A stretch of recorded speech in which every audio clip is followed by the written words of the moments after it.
Lo que nos pasa, la columna de la licenciada en psicología Desiree Bideman, que nuevamente nos visita con un tema realmente muy importante. Todos los temas son interesantes, pero este me parece que es algo que sucede a menudo, sin embargo está ahí escondidito, como otros, ¿no? El estrés postraumático. Buenas noches, Desiree. Buenas noches, Cristian. Buenas noches a todos. Sí, el estrés postraumático, llamado trastorno por estrés postraumático. Uno dice, ¿qué es esto? Claro. Más conocido por sus siglas como TEP. De abreviación, ¿sí? Bueno, estaríamos hablando de un trastorno de ansiedad también, como estuvimos hablando del pánico, claro. Y en realidad estaríamos hablando de una situación en la cual una persona vive una situación real, ¿sí? Que le genera mucho miedo, que le genera mucho temor, en el cual siente que su vida está amenazada.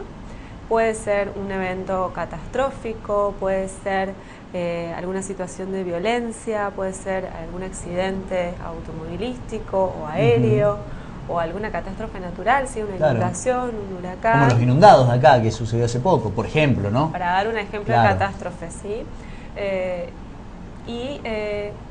Comienza a tener situaciones, digamos, que no puede manejar después de un tiempo, o prácticamente después de que sucede la catástrofe. Es decir, que durante la catástrofe o el problema uno no lo advierte, digamos, aparece después. Aparece después como síntomas reexperimentados, ¿sí? Como la persona reexperimenta ese suceso vivido como si lo estuviera viviendo de vuelta.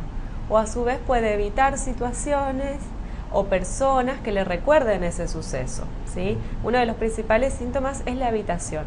También hay personas como que rumian. ¿Qué significa esto? Que hablan mucho de las cosas que podrían haber evitado hacer o las condiciones que podrían haber evitado que esa catástrofe sucediera o ese evento sucediera, ¿sí? Esto se va constituyendo en un trauma para la persona. Por supuesto. ¿Se da cuenta la persona que está atravesando esa crisis? Se da cuenta que algo cambia, claro. ¿sí? Muchas veces los síntomas se mezclan con otros síntomas, porque tiene que ver con esto de... se arman como flashbacks. ¿Qué significa esto? Como revivir este suceso, pero en una situación totalmente diferente, ¿sí? Y entonces, o se hiperactiva la persona, en hipervigilancia. ¿Qué quiere decir esto? Que está preparado para vivir situaciones amenazadoras o vivir esa situación amenazadora de vuelta, aunque no esté sucediendo. Por supuesto. Entonces, aparecen pesadillas frecuentes o sueños relacionados con la situación o el hecho del trauma. Entonces, estas son cosas que, por supuesto, la persona se va dando cuenta y muchas veces da la sensación de que algo no está bien, ¿sí? O puede terminar haciendo daño a otros sin querer o hacerse daño a sí mismo. Por supuesto que altera su cotidianidad, su normalidad, ¿no? Afecta todas las esferas. Claro. Afecta a la esfera laboral, afecta a la esfera social, afecta a la esfera afectiva, familiar también. Porque la persona hace un cambio. Claro. ¿Y el otro se da cuenta? ¿Se da cuenta que hay algo que cambió, pero que es algo, por ejemplo, un trastorno postraumático? ¿Cómo uno lo puede definir? Eso, como decimos, que pasa muy desapercibido a veces, ¿sí?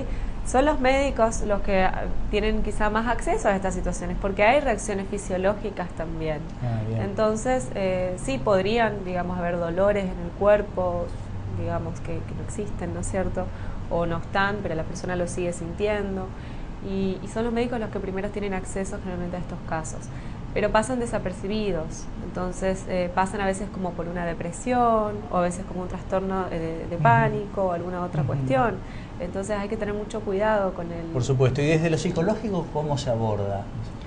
Desde lo psicológico, bueno, la idea antes de dar la medicación a un paciente con... es medicado. Puede ser medicado, ¿sí?